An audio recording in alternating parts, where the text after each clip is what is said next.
Bienvenidos a El Debate, nuestro espacio para el análisis riguroso y el contraste de perspectivas. Y hoy quiero que imaginemos una imagen bastante visual. Imagina a 50 millones de personas subidas a cintas de correr en una inmensa nave industrial. ¡Uf! ¡Madre mía! Sí, están ahí sudando, caminando sin parar, pero esas cintas, no están conectadas a ningún generador, no producen energía real ni llevan a nadie a ninguna parte. Y lo peor es que la puerta hacia una verdadera rentabilidad está abierta, justo al lado. Ya, entiendo por dónde vas. Hoy exploramos el auge silencioso de las microtareas digitales. Y no hablamos de una hipérbole. Según datos empíricos de la Organización Internacional del Trabajo, hay 50 millones de individuos dedicando entre 2 y 4 horas diarias a estas plataformas y ganando apenas entre 1 y 3 dólares por hora. Yo soy el defensor de la postura de que esto es una trampa absoluta. Y yo, por supuesto, voy a disentir, porque creo que hay mucha racionalidad detrás de este fenómeno. Y es un fenómeno que está explotando, ¿eh? Si miramos los datos de Statista, el sector de estos pequeños trabajos extra, los llamados micro side hustles, creció un 40% solo entre 2019 y 2023. ¡Una barbaridad! Totalmente. Plataformas como Amazon Mechanical Turk, Toloka o Clickworker se han convertido, en el segundo empleo invisible de media humanidad. Pero el dato clave aquí es quiénes están en esas cintas de correr que tú mencionabas. Exacto, que no es quien la gente piensa. Justo. No hablamos necesariamente de personas desconectadas del sistema. Una inmensa mayoría tiene estudios formales, una conexión a Internet estable y, sobre todo, tiempo libre. Y esa es la paradoja que nos reúne hoy en la mesa. O sea, si millones de personas tienen en sus manos exactamente los mismos recursos tecnológicos y temporales que necesitarían para construir una carrera digital lucrativa, la pregunta es clara. ¿Por qué eligen plataformas que pagan céntimos? Claro. Para mí, la respuesta es que estas aplicaciones actúan como una trampa psicológica y económica devastadora. O sea, es un ecosistema diseñado para destruir el coste de oportunidad del individuo, agotando su capacidad cognitiva hasta dejarlo totalmente atrapado. Bueno, suena a trampa desde fuera, claro. Es muy fácil caer en cierto elitismo intelectual cuando analizamos estas dinámicas desde la comodidad de la teoría, pero yo lo abordo desde un ángulo muy distinto. A ver. Yo argumento que la elección de entrar en estas plataformas, lejos de ser la caída de una víctima pasiva, es una respuesta absolutamente racional. Es una decisión, diría yo, transparente, ante la extrema fricción y la incertidumbre que exige la alternativa que tú sugieres, esa supuesta utopía de construir habilidades a largo plazo. Pues, si te parece una decisión tan racional, hagamos el cálculo juntos y diseccionemos las matemáticas brutales que sostienen este sistema. Venga, hablemos de números. Para que la audiencia lo visualice. Cuando un coche autónomo necesita aprender a distinguir un semáforo de un peatón, la inteligencia artificial no lo hace por arte de magia. Ya, alguien tiene que entrenarla. Exacto.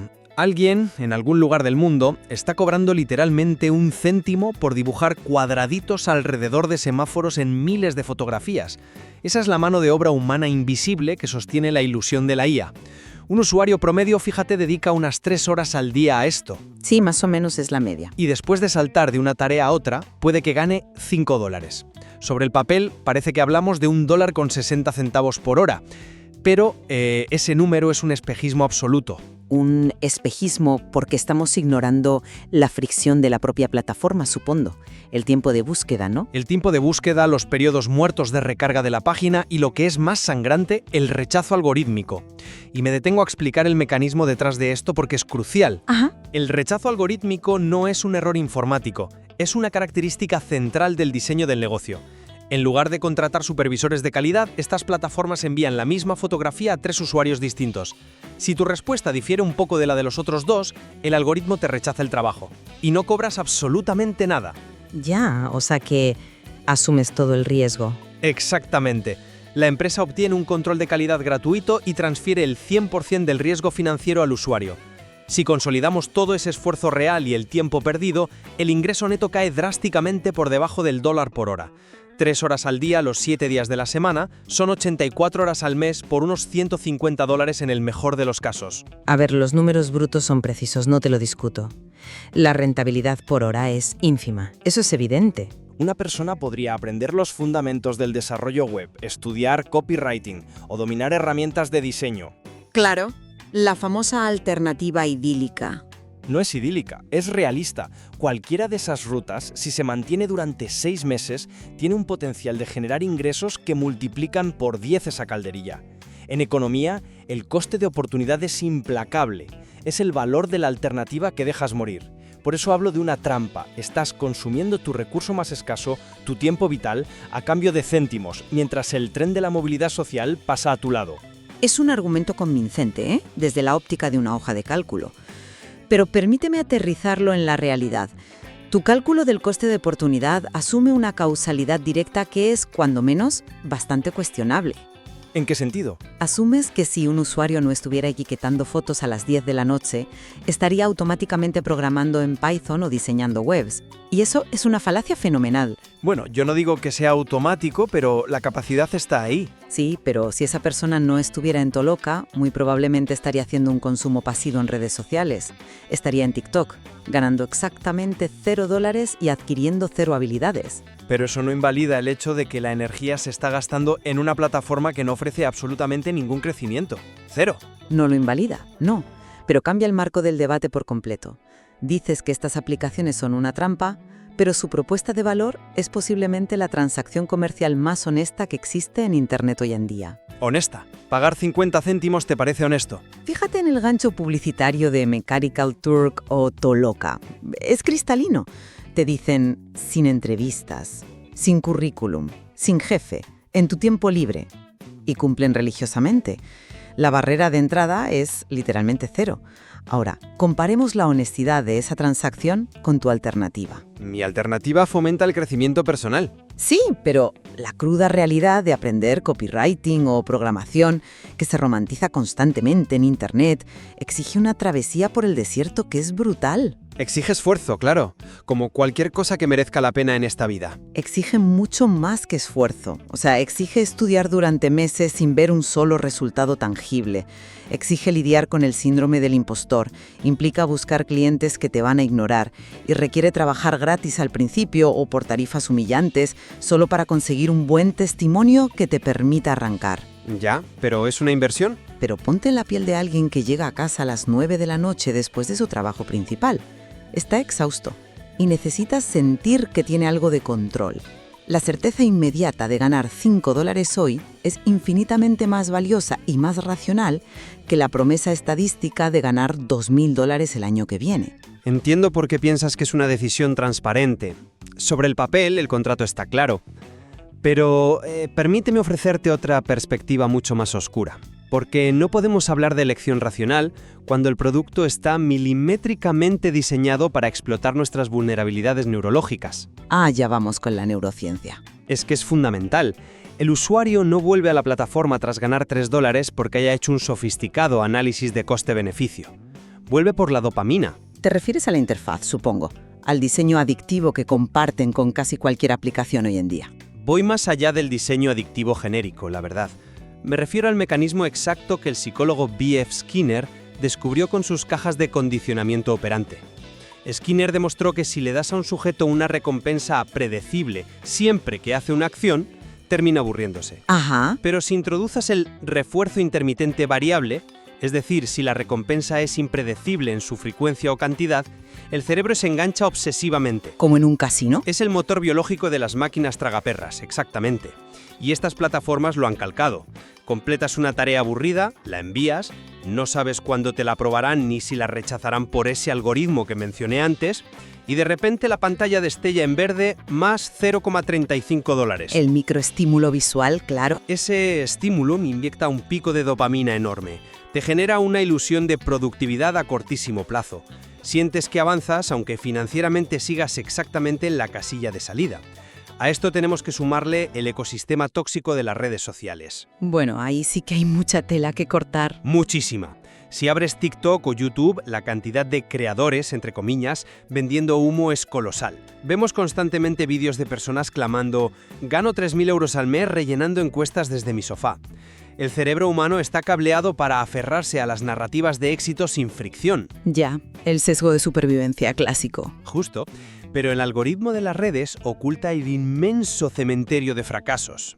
O sea, el 95% de usuarios que se creyeron el vídeo ganaron $15 tras 2 semanas de teclear como locos y tiraron la toalla frustrados. Así que llamar a esto un contrato transparente es ignorar que se sostiene sobre manipulación neuroquímica y un marketing totalmente engañoso. A ver, la manipulación neuroquímica existe. Te concedo que las interfaces están optimizadas para la retención, eso es así. Pero despojar al usuario de su agencia, o sea, tratar a millones de personas como simples cobayas en una caja de Skinner, me parece un error analítico grave. ¿Por qué? Si el comportamiento encaja perfectamente con el modelo. Porque lo que tú defines como una trampa de dopamina, yo te propongo que lo mires como un mecanismo de retroalimentación vital en un entorno económico que es profundamente hostil. Piensa en el contexto macroeconómico actual, por favor. La inflación, la pérdida de poder adquisitivo. Exactamente. Para millones de personas, el control sobre sus vidas financieras es literalmente inexistente. La inflación devora sus salarios a final de mes y la estabilidad laboral es una reliquia del pasado. No te lo niego. En ese caos constante donde nada depende de ti, abrir una aplicación y comprobar que tu acción directa, etiquetar 10 fotos, genera una consecuencia inmediata y tangible, cobrar 50 céntimos, eso proporciona un ancla psicológica, proporciona un sentido de agencia y control que probablemente no tienen en sus curros principales. Ya, pero es... Viene un supervisor ni enfrentarse a las políticas de oficina. Esa sensación de esto depende solo de mí, por minúscula que sea la recompensa, es inmensamente atractiva. Atractiva sí, pero es un control puramente ilusorio. O sea, al final del día, están a merced de los cambios opacos de un algoritmo que puede banear sus cuentas sin previo aviso, o reducir la paga de una tarea a la mitad de un día para otro. Puede ser ilusorio a gran escala macroeconómica, ¿de acuerdo? Pero a nivel micro, a nivel de un martes por la tarde en el sofá de tu casa, el control es muy real. Y sobre tu punto de los vendehumos en TikTok, es evidente que existe el sesgo de supervivencia y la exageración. Un montón de exageración. Sí, pero asumir que el trabajador de microtareas promedio es un iluso que espera hacerse rico rellenando encuestas es francamente subestimarles. Yo no los llamo ilusos, digo que están manipulados. Pero los estudios cualitativos de estas plataformas demuestran que los usuarios saben perfectamente que están mal pagados. O sea, lo hacen mientras ven una serie, en el transporte público o esperando a que hierva el agua para la pasta. Es la monetización del aburrimiento. Llamarlo trampa sugiere que esa persona tenía un plan maestro de desarrollo profesional que fue trágicamente interrumpido por la app. Y esa premisa no se sostiene en el mundo real. Es que esa monetización del aburrimiento, como tú la llamas, tiene un coste biológico. Y ahí radica mi mayor crítica. No es un pasatiempo inocuo. Hay un daño intelectual profundo que no aparece en los balances de la plataforma. A ver, explícame eso del daño intelectual. Si la recompensa es tan inmediata y el esfuerzo tan bajo, la pregunta que el oyente debe hacerse es ¿qué se está rompiendo por dentro? La respuesta nos la da la psicología cognitiva con el concepto de fatiga de decisión. Piensa en la energía mental del usuario como en la batería de un teléfono móvil. Cada mañana te despiertas con el 100%. Y cada pequeña decisión a lo largo del día va restando porcentaje. Eso lo conocemos. Exactamente, el investigador Roy Baumeister demostró que nuestra capacidad para tomar decisiones racionales es un recurso finito, y el microtrabajo es por su propia naturaleza un infierno de microdecisiones constantes. Bueno, pero son decisiones triviales. No te creas. Esta tarea paga 20 céntimos pero tiene riesgo de rechazo, la tomo. Esta otra es más larga pero más segura. Cierro esta pestaña, actualizo a la página. Todo este bombardeo actúa como una aplicación en segundo plano que drena violentamente la batería de tu corteza prefrontal. Volvamos al escenario real de tu usuario. El del martes por la tarde. Sí, llega a las 10 de la noche tras haber estado sometido a esta maquinaria. Su batería mental está al 1%. Y justo en ese momento crítico, cuando se sienta frente al ordenador, se enfrenta a la verdadera decisión vital. ¿Abro ese curso de programación? ¿Empiezo a diseñar mi portafolio? Y no puede hacerlo. Entiendo. Es biológicamente incapaz. La respuesta de un cerebro exhausto por la fatiga de decisión siempre será mañana. El teléfono se apaga porque no tiene energía para abrir una aplicación tan pesada como aprender una nueva habilidad. El ciclo se reinicia al día siguiente y el mañana nunca llega. Visto así, claro. Y lo peor es que este desgaste sostenido muta en una mentalidad de escasez. La persona empieza a reconfigurar su identidad en torno a la supervivencia. Adoptan el mantra del peor es nada. Su ambición se atrofia. Por eso digo que las microtareas actúan como un impuesto cognitivo regresivo. Pagas esos $3 de ingreso perdiendo la energía mental exacta que necesitabas para escapar de tu situación. Es un argumento formidable, de verdad. La fatiga de decisión es un fenómeno innegable. Y tienes toda la razón en que el microtrabajo es cognitivamente agotador. Gracias. Pero vuelvo a desafiar tu premisa fundamental. Estás asumiendo que si elimináramos mágicamente estas aplicaciones, la energía cognitiva residual se canalizaría de forma natural y fluida hacia el diseño gráfico, la programación o el aprendizaje de idiomas. Y eso ignora por completo la inmensa barrera emocional y el privilegio que requiere el aprendizaje autodidacta a largo plazo. ¿Privilegio? Perdona, pero hoy en día puedes aprender a programar gratis en YouTube. La información está democratizada, no hace falta ser rico para formarse. No me refiero al privilegio económico del acceso a la información. Me refiero al privilegio de la estabilidad emocional. Analicemos los pasos de esa cultura del esfuerzo y el desarrollo personal que tanto se predica en Internet. Básicamente te dicen, elige una habilidad, estudia con disciplina 3 horas diarias, lánzate al mercado, ofrece tus servicios gratis para ganar un portafolio y luego sube tus precios. Es un plan sólido. Es un plan impecable sobre el papel. Pero la fase de trabajar gratis durante meses y absorber el rechazo de decenas de clientes exige un entorno de estabilidad psicológica enorme. Requiere que tu vida financiera no esté al borde del colapso y que tengas la resiliencia emocional para que 50 personas te digan no a tus primeros proyectos. Ya, pero estamos hablando de personas que ya tienen un trabajo principal. O sea, hacen esto en su tiempo libre para conseguir un dinero extra. Su supervivencia básica, en principio, ya está cubierta. Pues precisamente por eso, porque ya tienen un trabajo principal. Su empleo diario ya les ha drenado la energía primaria, aguantando a jefes, clientes o trayectos interminables. La idea de que el ser humano tiene un mandato moral de optimizar cada minuto de su tiempo libre para maximizar su valor económico futuro es una construcción muy punitiva de nuestra época. No es punitiva, es buscar una salida. Pero soportar el dolor del rechazo aprendiendo una nueva habilidad es durísimo. Las plataformas de microtareas, en cambio, ofrecen un refugio seguro frente a ese dolor. Son un entorno de baja presión. Te equivocas etiquetando una imagen de un semáforo, pierdes 2 céntimos y fin de la historia. Cero consecuencias. Exacto. No hay una crítica destructiva a tu ego ni a tu valor como profesional. Culpar a la aplicación por la falta de progreso a largo plazo es confundir el síntoma con la enfermedad. La aplicación no es la trampa, es el refugio lógico ante un mercado laboral alternativo que es despiadado, complejo y que penaliza sin piedad los errores del principiante. Esa perspectiva es fascinante, tengo que admitirlo, pero no la compro en absoluto, porque invierte la causalidad del problema. Presentas la falta de resiliencia emocional y el agotamiento como condiciones innatas que justifican buscar ese refugio en las plataformas de céntimos. Porque muchas veces lo son. Y yo sostengo que el mecanismo opera justo al revés. Es precisamente el uso prolongado de estas arquitecturas de recompensas mediocres lo que erosiona la resiliencia del individuo. Es un ciclo vicioso de retroalimentación. O sea, la app te ofrece un confort financiero superficial y seguro, sí, pero a cambio extrae de ti la audacia y la tolerancia a la frustración necesarias para enfrentarte al mercado real. O sea, ¿tú crees que la plataforma les quita la valentía de intentarlo? Absolutamente. Si te acostumbras a la seguridad estéril de una transacción anónima, donde un fracaso solo cuesta 2 céntimos, tu músculo para soportar la fricción real del aprendizaje se atrofia. Pierdes el callo. No es que las personas carezcan de la capacidad innata para aprender a programar, es que la plataforma parasita su energía potencial antes de que siquiera puedan intentarlo. O sea, la plataforma es un chupópetero de la ambición. Ya, pero entonces volvemos al terreno pantanoso de juzgar la agencia del individuo. Si un usuario decide de forma voluntaria que un jueves a las 10 de la noche prefiere la transacción segura de bajo valor frente a la enorme fricción emocional del alto valor, ¿quiénes somos nosotros para decirle que se equivoca? Analistas, simplemente. Priorizando el éxito financiero a largo plazo sobre su necesidad de tranquilidad psicológica a corto plazo.